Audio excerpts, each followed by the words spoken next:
কেমন আছেন সবাই? আশা করি ভালো আছেন। তো এই তো সকালে ঘুম থেকে উঠে স্নান সেরে পুজো দিয়ে চলে এসেছি চা করতে। আজকে ২ কাপ দুধ চা করে নিলাম। আর সাথে গতকাল রাত্রে পরোটা ভেজেছিলাম। সেই পরোটা ছিল। তো ওই চা দিয়ে পরোটা দিয়েই খাবো।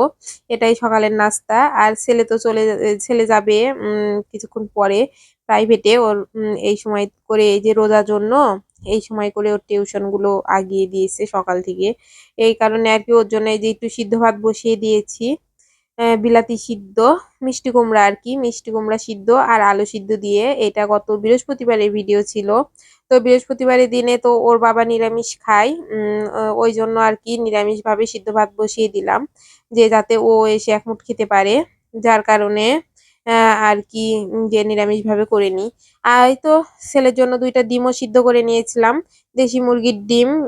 সেই জন্য উম উম ডিমটা ছিলে ওকে দিয়ে খেতে দিব আরকি। খেতে দিয়ে ও খেয়ে দিয়ে বিদায় নিয়ে চলে গেছে। আমি এইদিকে এই যে লাল শাক আনা ছিল, লাল শাকটা ভাজি করব।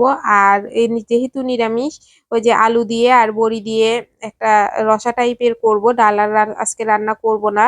আর সাথে একটু বাটা মাছ আনতে বলেছি ওর বাবাকে। বাটা মাছ পাইলে বাটা মাছ নিয়ে আসবে। আমার আর ছেলের জন্য একটু সাথে ভাজি করে নিব।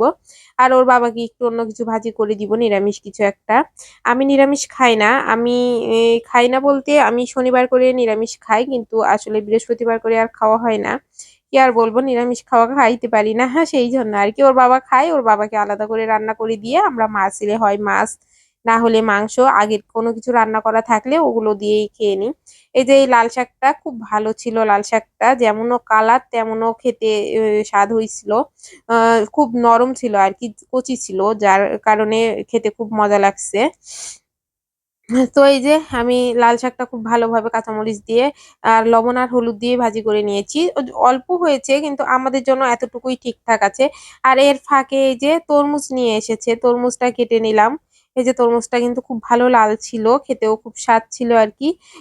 আর এই যে বাটা মাছ নিয়ে এসেছে, সাথে একটু ছোট গুড়া মাছও এনেছে। গুড়া মাছটা আমি ফ্রিজে উঠিয়ে রাখলাম, কারণ আজকে আর আমার বানানোর সময় হবে না। আর বাটা মাছগুলো এই যে বাজার থেকে বানিয়ে এনেছে। আমার একটু বড় সাইজের মাছ যেগুলো আনে, একটু বাজার থেকে বানিয়ে আনে। যেহেতু আমি বসে কোনো কাজই করতে পারি না।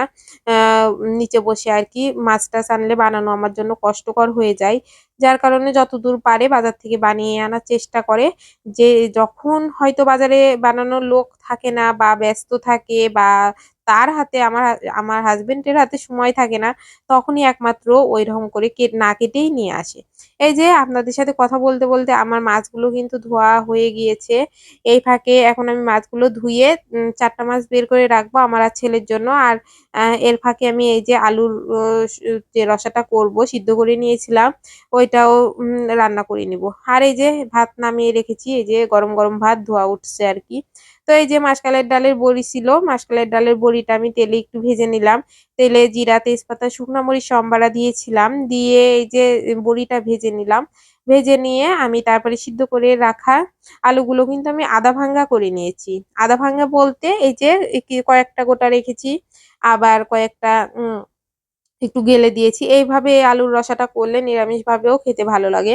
আবার মাছ দিয়ে রান্না করলেও কিন্তু খেতে ভালো লাগে। যারা একটু গ্রাম অঞ্চলে থাকে তারা হয়তো জানে। এইভাবে আলু সিদ্ধ করে নতুন, নতুন আলু যখন ওঠে, এইভাবে আলু সিদ্ধ করে নিয়ে মাছ দিয়ে রান্না করলেও ভালো লাগে। খুব স্বাদ লাগে। আমি তো মাঝে, মাঝেই খাই। আ ওইভাবে রান্না করে বড় মাছ, ছোট মাছ সব মাছ দিয়েই খাই। তো এই যে আমি এখন লবণ আর হলুদ দিয়ে আলুটা ভেজে নিব ভালো করে। আর এই সাইডে একটু মাছটাও মাখিয়ে রেখে দিব সিঙ্কের উপর। রান্নাটা শেষ হলে আলুর তরকারিটা নামিয়ে তারপরে আমি মাছটা আলাদা করে ভেজে নিব। তো মাছের গায়ে আমি লবণ, হলুদ আর সামান্য একটু ঝালের গুঁড়ো মেখে রেখে দিলাম। তো বাটা মাছগুলো কিন্তু অনেকটাই বড় সাইজের ছিল।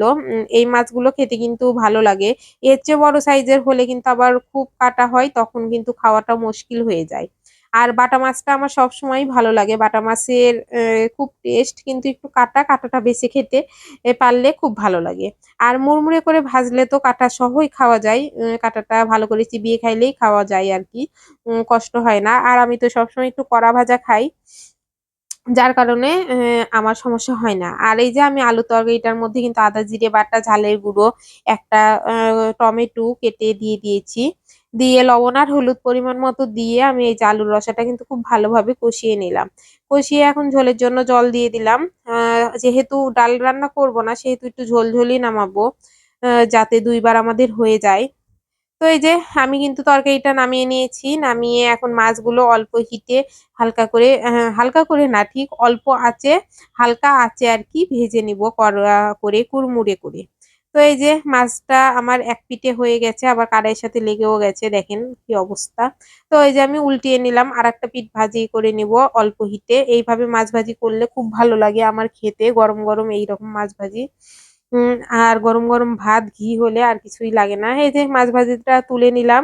আজকের ভিডিওটা এই পর্যন্তই। যদি ভিডিওটা আপনাদের ভালো লেগে থাকে তাহলে অবশ্যই লাইক, কমেন্ট, শেয়ার করে দিবেন। আর আমার পেজটি ফলো দিয়ে আমার সাথেই থাকবেন।